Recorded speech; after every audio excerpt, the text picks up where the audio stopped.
The sights and sounds in Gettysburg, Pennsylvania, as the battlefield paused to remember a historic day in American history. The Gettysburg Address, 3 months after the 150th anniversary of the Battle of Gettysburg, was the address by Abraham Lincoln. In that spirit, filmmaker Ken Burns had Americans from all walks of life, prominent and not, read the same words that Abraham Lincoln read 150 years ago today for the first time. Take a look. 70 years ago, our fathers brought forth on this continent a new nation, conceived in liberty, and dedicated to the proposition that all men are created equal. Now we are engaged in a great civil war, testing whether that nation or any nation so conceived and so dedicated can long endure. We are met on a great battlefield of that war. We have come to dedicate a portion of that field as a final resting place for those who here gave their lives that that nation might live. It is altogether fitting and proper that we should do this. But in a larger sense, we cannot dedicate.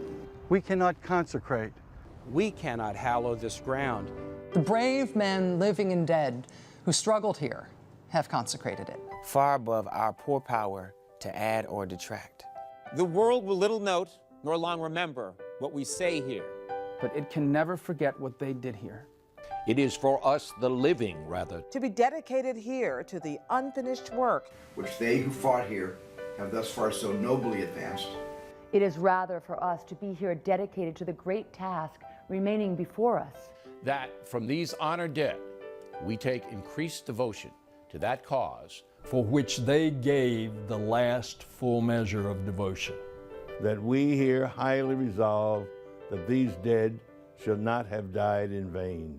That this nation, under God, shall have a new birth of freedom. And that government of the people, by the people, for the people, shall not perish from the earth.